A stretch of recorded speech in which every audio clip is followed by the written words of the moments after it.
भरधाव कार विहिरीत कोसळली, 2 पुरुष बचावले, महिलेचा शोध रात्री उशिरापर्यंत सुरू. पारद वालसावंगी मार्गावरील पद्मावती शिवारातील घटना. अग्निशमन दल, पोलीस व प्रशासनाचे बचावकार्य सुरू. जालना जिल्ह्यातील भोकरदन तालुक्यातून मोठी बातमी समोर आली आहे. पारद ते वालसावंगी मार्गावरील पद्मावती शिवारामध्ये शुक्रवारी रात्री भरधाव कार रस्त्यालगतच्या विहिरीमध्ये कोसळल्याने खळबळ उडाली आहे. प्राथमिक माहितीनुसार कारमध्ये 2 पुरुष आणि 1 महिला प्रवास करत होते. अपघाताची माहिती मिळताच स्थानिक नागरिकांनी घटनास्थळी धाव घेत बचाव कार्य सुरू केले. नागरिकांच्या मदतीने कारमधील दोन्ही पुरुषांना विहिरीतून सुरक्षितरित्या बाहेर काढण्यात आले आहे. मात्र महिलेचा शोध रात्री उशिरापर्यंत लागला नसून तिच्यासाठी बचाव कार्य सुरू होते. अग्निशमन दल, पोलीस आणि महसूल प्रशासनाचे अधिकारी घटनास्थळी दाखल झाले असून युद्ध पातळीवर शोध मोहीम राबवली जात होती.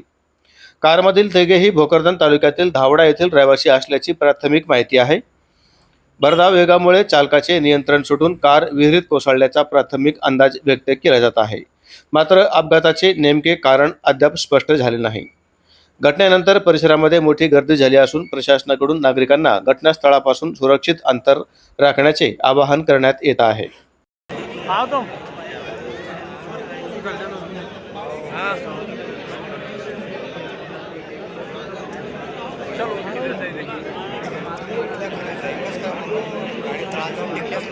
गाड़ी